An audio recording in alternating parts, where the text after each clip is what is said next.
My name is Lily, and what I am about to recount is a tale that still sends shivers down my spine, a nightmare from which I fear I may never awaken. It began innocently enough, a weekend camping trip with friends in the remote wilderness.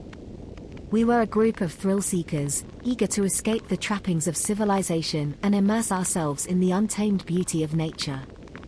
Little did we know, nature had other plans for us. As dusk descended upon the forest, casting long shadows over the campsite, we gathered around the crackling fire, swapping ghost stories and laughter.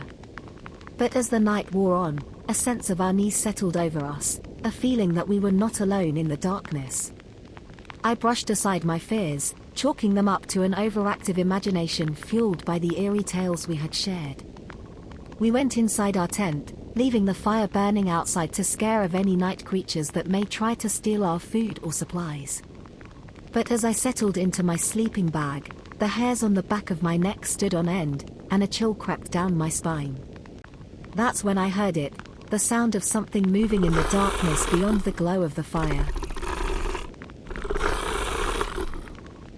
At first, I dismissed it as a trick of the wind, but as the noises grew louder and more insistent, I knew that something was terribly wrong.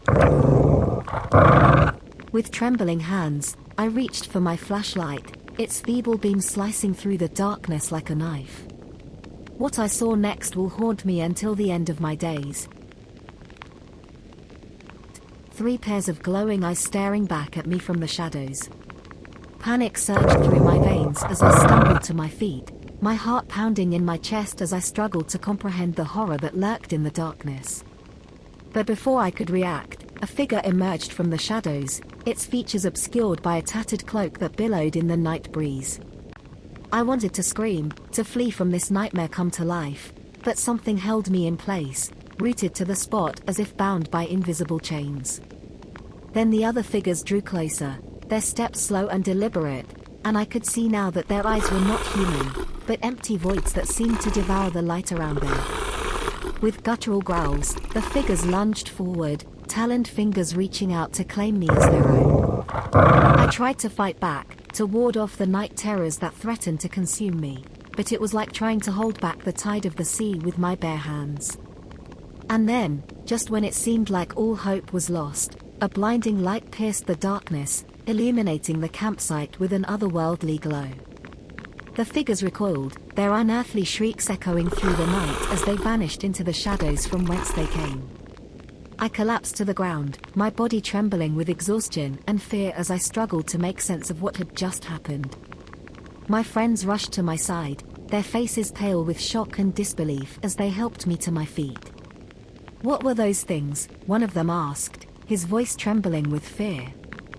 Those words made me realize that this was not a dream or a nightmare, it had actually just happened. I shook my head, unable to find the words to describe the horror that had befallen us. All I knew was that we were not safe, that whatever lurked in the darkness was still out there, waiting to claim us as its next victims. With a sense of dread weighing heavy on our hearts, we gathered our belongings and fled into the night, leaving behind the relative safety of the campsite and venturing into the unknown.